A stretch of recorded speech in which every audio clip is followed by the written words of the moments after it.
Joe Biden's terrible Israel policy is about getting in bed with Saudi Arabia. Oh, Jesus Christ. A regional security network to counter the threat posed by Iran? This is Nazi-ish. I mean, oh my God, I didn't even comment on that point. Biden's plan to cozy up to Arab dictators is right out of Donald Trump's playbook, but even worse. Why does Joe Biden insist on pursuing a foreign policy of blind support of Israel's war on Gaza in addition to the mortal calamity on full display as Israel bombed Palestinian refugees in camps in Gaza?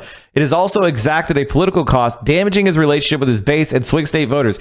Critics have attributed Biden's disastrous handling of the war to incompetence or his lifelong Zionism. What is really at the center of the administration's policy, however, is an insidious geopolitical play that will make the world a more dangerous place, advancing U.S. imperial interests under the guise of a diplomatic deal.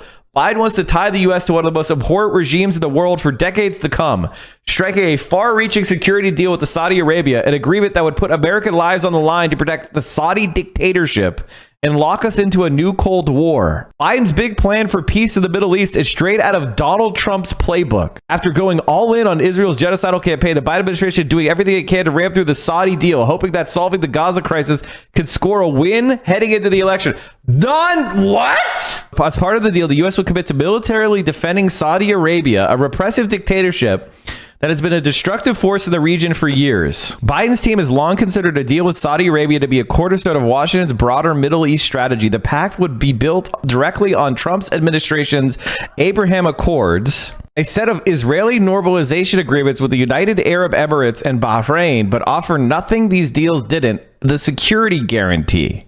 Since then, the U.S. has remained committed to supporting Israeli regime change war, providing generous military assistance and unconditional political and diplomatic support. This month, reports said talks were on the cusp of a breakthrough. If an agreement isn't stopped, it will cement a hostile approach to Iran and further embolden dictators like Saudi Crown Prince Mohammed bin Salman.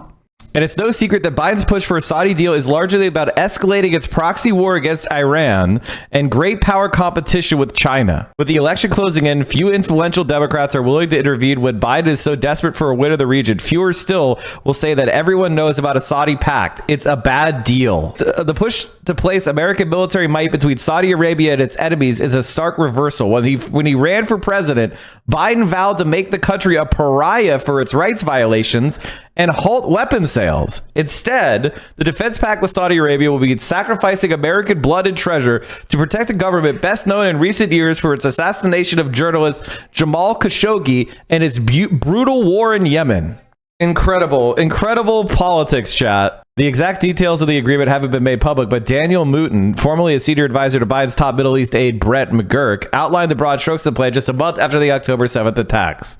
Long-term security of the Middle East will start with the ability to maintain an enduring regional deterrent order against Iran and its proxies, he wrote, laying out a sweeping vision of a coordinated maneuvering against Iran, China, and Russia, as well as a push for a two-state solution to the Israeli-Palestinian conflict. The progress will in turn allow for Israel to normalize its relationship with Saudi Arabia and more comprehensively integrate itself into the region, alluding to the ability to fully unlock U.S. arms sales to Saudi Arabia.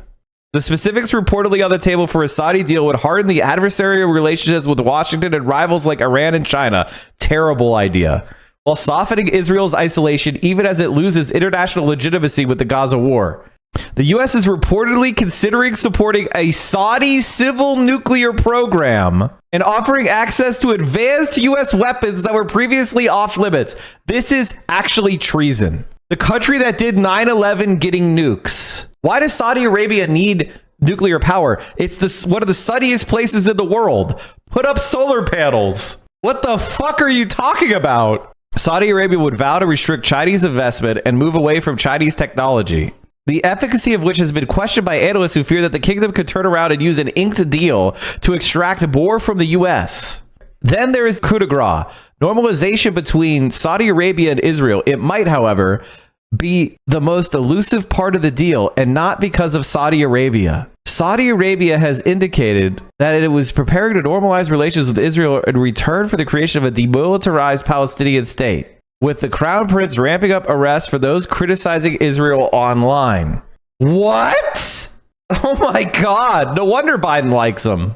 Israel, though, is widely considered the remaining obstacle to the trilateral agreement. Israeli Prime Minister Benjamin Netanyahu flat out opposes the creation of a Palestinian state, and what's worse is escalating tensions in the region with his all-out offensive against Gaza. In response, top Democrats recently began to publicly criticize Netanyahu in hopes that if Netanyahu could be pushed out, a more moderate Israeli leader would simply take the deal. When Senate Majority Leader Chuck Schumer took to the Senate floor to attack Netanyahu, mainstream media outlets declared the speech a turning point in the U.S.-Israeli relationship. The Biden administration, though, is making lemonade, seeing an opportunity for an Israeli-Saudi diplomacy even in the ruins of the Gaza war. According to the HuffPost, McGurk, the top Biden aide, is reportedly seeking to have Saudi Arabia and other wealthy Gulf countries build on the rubble of Gaza to ease the pain of normalization. So far, with Israeli intransigence, the American body politic has not had to fully confront a deal. Meanwhile, Democrats, Republicans, and the mainstream media outlets are already hyping the potential agreement as a diplomatic triumph that could achieve peace in the region. They should be up in arms. Even MAGA Republicans have a reason to oppose a Saudi deal. It goes even further than their president's deals and sacrificing U.S. interests. Trump's Abraham Accords between UAE, Bahrain, and Israel may have shored up the monarchy's dictatorship, but they did not so overtly subsume U.S. security to foreign countries' interests. Under Biden, the Saudi regime would be getting a security commitment along with a bunch of other rewards, and Israel would gain legitimacy with its neighbors, while the American people would see no clear benefit in return. What do you mean? We're the slaves of Israel. Why would we need to get any benefit?